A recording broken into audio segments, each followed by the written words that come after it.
इंशाल्लाह ये क्लास में हम इंटर फर्स्ट ईयर फिजिक्स का एक वेरी शॉर्ट क्वेश्चन देखेंगे। व्हाट आर फंडामेंटल यूनिट्स किसको बोलते हैं, डिराइव्ड यूनिट्स किसको बोलते हैं, डिराइव्ड यूनिट्स। सबसे पहले याद रखना एकदम फंडामेंटल फिजिकल क्वांटिटीज है, एकदम बेसिक क्वांटिटीज फिजिकल, ये साथ रहते हैं, इसको याद रख लीजिए आप एक बार, है ना। क्या आता है, लेंथ यूज होता, मास यूज होता, time, temperature, current, amount of substance, luminous intensity. ये देखिए लेंथ तो मालूम हम क्यों यूज़ करते हैं। अमाउंट ऑफ सब्सटेंस क्या है, ये छोटे छोटे पार्टिकल्स जैसा मॉलिक्यूल्स है, एटम्स है, तो वहाँ पे हम यूज़ करते हैं मोल, याद रखना इसको।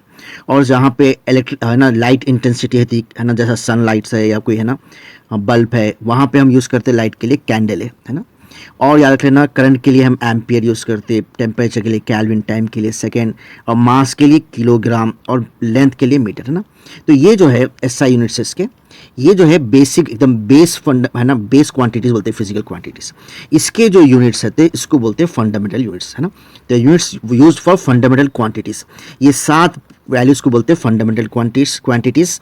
और इसके जो यूनिट्स रहते हैं इसको बोलेंगे हम फंडामेंटल यूनिट्स बोलेंगे, है ना। अब बात चीज़ें क्या होता है, इसके अंदर से डिराइव होते हैं। जैसे आप देखो मीटर्स पर सेकेंड ले लिए, तो ये वेलोसिटी के लिए यूज़ करते हैं। तो ये जो ये चीज़ें आपस में मिलाने से जो यूनिट्स बनते हैं, derive from the combination of fundamental units. Fundamental units के कॉम्बिनेशन से, यानी वो मिलने से 2-4 मिला के हम कोई चीज़ बना रहे हैं, तो वो होता है डिराइव यूनिट्स। जैसा मास को अगर टाइम से डिवाइड कर दिए हम, तो ये वेलोसिटी की यूनिट आती।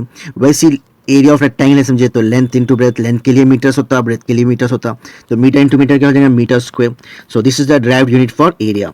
Metre cube will be the drive unit for volume. वैसे ही है ना न्यूटन है, newton is the unit of force. F equals to क्या रहता, एम ए, एम के लिए केजी रहता, और एक्सलेरेशन के लिए मास पर सेकेंड स्क्वायर रहता। तो this are the derive units, this are the derive, यानी ये वो यूनिट्स है जो इसको मिला के बनाते हैं। तो बेस यूनिट्स जो है मेन जो है क्या कहेंगे, एक बार रिवाइज कर लीजिए, इसको कैसे बोलेंगे हम। देखिए the fundamental physical quantities are 7, fundamental physical quantities are 7। अगर 2 मार्क्स से पूछा तो ये पूरे लिखने की जरूरत भी नहीं थी। The units used for fundamental quantities, fundamental quantities क्या से जो यूनिट्स यूज करते हैं उसको बोलते हैं फंडामेंटल यूनिट्स। वेराज क्या है ना, दिस आर इंडिपेंडेंट, ये किसी और पे डिपेंड नहीं करते। जैसा क्या है डिराइव यूनिट्स क्या होता है, depend on fundamental units, but fundamental units are independent, किसी और पे डिपेंड नहीं करते। इसके एग्जाम्पल्स क्या है, लेंथ के लिए भी देखे ना मीटर, और किलोग्राम किसके लिए यूज करते हैं, वेट के लिए, मास के लिए। डिराइव्ड क्वांटिटीज किसको बोलेंगे भाई, derived physical quantities, physical quantities which are derived by the combination of fundamental quantities. Fundamental quantities मिलने से जो डिराइव्ड होते हैं उसको बोलते हैं डिराइव्ड क्वांटिटीज। अब इसके जो यूनिट्स रहेंगे इसको बोलेंगे हम derived units. The units used for derived quantities, वो क्वांटिटीज जो डिराइव्ड होते हैं उसके यूनिट्स को बोलेंगे डिराइव्ड यूनिट्स।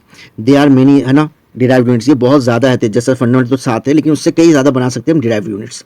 उसके एग्जांपल्स क्या है, this are dependent on fundamental units, ये क्या है फंडामेंटल यूनिट्स पे डिपेंड करते हैं। और इसके एग्जांपल्स क्या भी देखें ना भाई, वेलोसिटी है, जैसा मास पर सेकेंड, न्यूटन से फोर्स, वॉल्यूम के लिए लीटर, ऐसा बेहिसाब बनते हैं इसके, है ना। तो इसको बोलेंगे हम derived units which are used for derived quantities, physical quantities.